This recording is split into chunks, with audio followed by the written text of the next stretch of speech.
the U.S. Air Force General upheld a colonel's decision to dismiss a sexual abuse case against an active-duty colonel despite pleas from members of Congress to fully vet the allegations.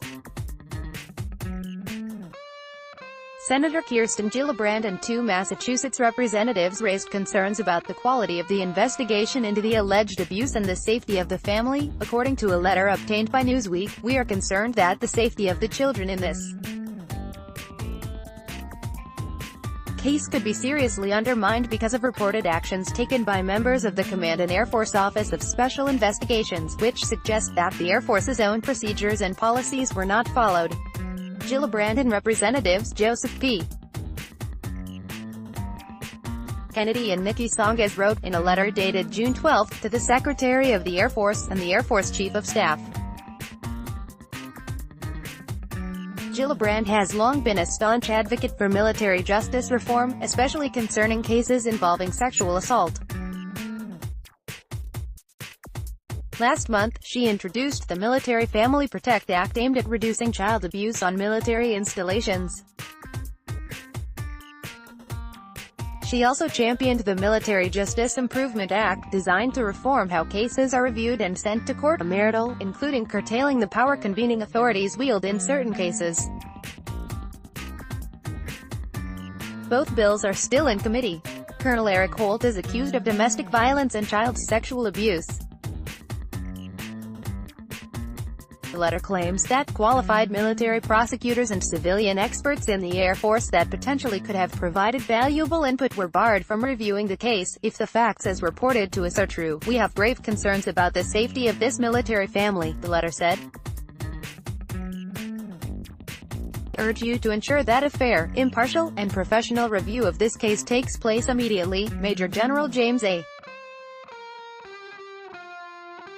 Jacobson, who is the commander of Air Force troops in Washington, D.C., agreed with Air Force Colonel E.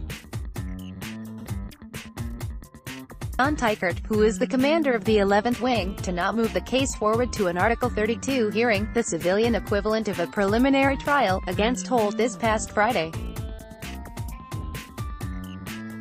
Newsweek attempted to reach Holt for comment, but no reply was returned.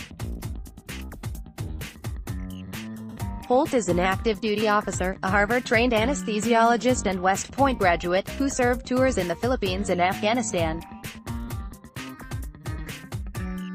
He suffered multiple severe injuries, including a traumatic brain injury, after his Humvee hit an anti-tank mine that was rigged to 2 155mm artillery shells in 2009 when he was attached to a U.S.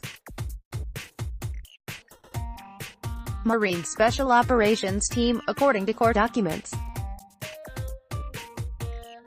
He faced charges under Article 120, rape, sexual assault, and other sexual misconduct, and Article 128, assault, under the Uniform Code of Military Justice. U.S. Air Force Judge Advocate and Bronze Star recipient, Major Joe Theo Phillips, told Newsweek on Wednesday that OSI agents left out relevant evidence for review, and that even with what was included, he is perplexed by Jacobson's decision not to go forward to an Article 32 hearing. Phillips served as the Special Victims Counsel for Holt's ex-wife and her children. In 2013, the U.S.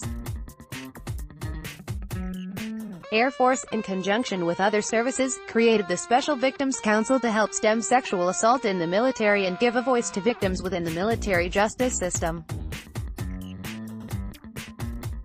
Due to the sexual assault component of the case, a dual review was required. Teichert, the Special Court-Martial Convening Authority, could have recommended that the case go before a Article 32 hearing, but decided to scrap the case.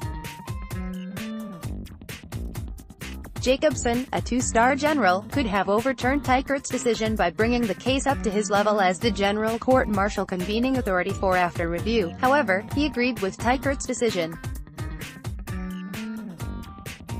Unlike civilian courts where a judge or grand jury determines if there's enough evidence to warrant a trial, the military takes a slightly different approach as a military commander or convening authority determines whether a case goes before a preliminary hearing, known as a Article 32 hearing, which would determine if there's enough evidence to go to court-martial. convening authorities generally do not have backgrounds in military law, but instead receive guidance from a staff judge advocate. Phillips said that the case against Holt could be resurrected, but as of now, it's dead in the water. Jacobson's office did not return Newsweek's request for comment. The evidence the court reviews is a part of a report of investigation or ROI.